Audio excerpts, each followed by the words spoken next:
അപ്പോൾ ഇന്ന് സൺഡേ ആയിട്ട് ഒരു സ്പെഷ്യൽ ഐറ്റം മേടിച്ച് കഴിക്കാമെന്ന് വിചാരിച്ചു. ഉച്ചയ്ക്ക് ലഞ്ചിന് കാണിക്കാം. ഇതാണ് നമ്മുടെ സ്പെഷ്യൽ ചട്ടിച്ചോറ് കേട്ടോ. ഇത് നമ്മുടെ ഇവിടെ കുറച്ച് അടുത്തുള്ളൊരു മലയാളി കടയാണ്, ടേസ്റ്റ് ഓഫ് കേരള എന്ന് പറയും.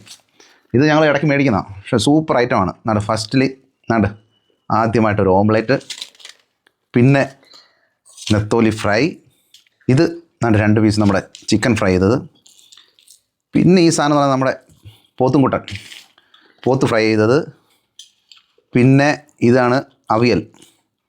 ഇത് എല്ലാം ഇങ്ങനെ ഒന്നിച്ച് വെച്ചേക്കുന്നുണ്ടേ കുഴഞ്ഞിരിക്കുക മുകളിൽ. ഇത് പിന്നെ നമ്മുടെ ക്യാബേജ് തോരൻ, പിന്നെ ഇത് നെത്തോലിയുടെ പീര പറ്റിച്ചത്, പിന്നെ ഇതിനകത്ത് അച്ചാറുണ്ട്. അച്ചാറൊക്കെ അങ്ങ് മെൽട്ടായി ഇതിനകത്ത്. പിന്നെ നല്ല നാടൻ കുത്തരി, പിന്നെ ഇതിനകത്തൊരു സാധനം കാണും കേട്ടോ എപ്പോഴും മേടിക്കുമ്പോൾ. ആയോ വേണ്ടേ, നല്ലൊരു പീസ് മീൻ കേട്ടോ. ഇതൊന്നും മാത്രമല്ല, ഇനിയുണ്ട് സംഭവം.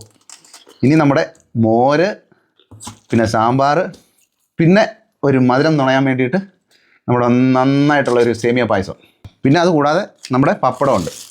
കേട്ടോ ഇവിടെ കണ്ണ് കാണാതിരുന്ന ഒരാളിന്ന് അടിക്കുന്നുണ്ട് കേട്ടോ, ഒരാൾ അപ്പുറത്തും ഇരിപ്പുണ്ട്. ഇനി അച്ചാമ്മ എന്തെന്ന് ചോദിക്കരുത്. അതാണ്ട് ഇവിടെ മിണ്ടാതിരുന്ന് ഇവിടെ അടിക്കുന്നുണ്ട്, അനക്കല്ലോ കേട്ടോ. പിന്നെ അച്ചാമ്മയുടെ സുട്ടാപ്പി ഉണ്ട്. ഇവിടെ ഡൽഹിയിലുള്ളവരാണെങ്കിൽ ട്രൈ ചെയ്ത് നോക്കണം. ടേസ്റ്റ് ഓഫ് കേരള എന്ന് പറയുന്ന സ്ഥലമാണ് കടയുടെ പേര്. നല്ല ഡീസൻ്റായിട്ട് ഫുഡ് കൊടുക്കുന്നതാണ്.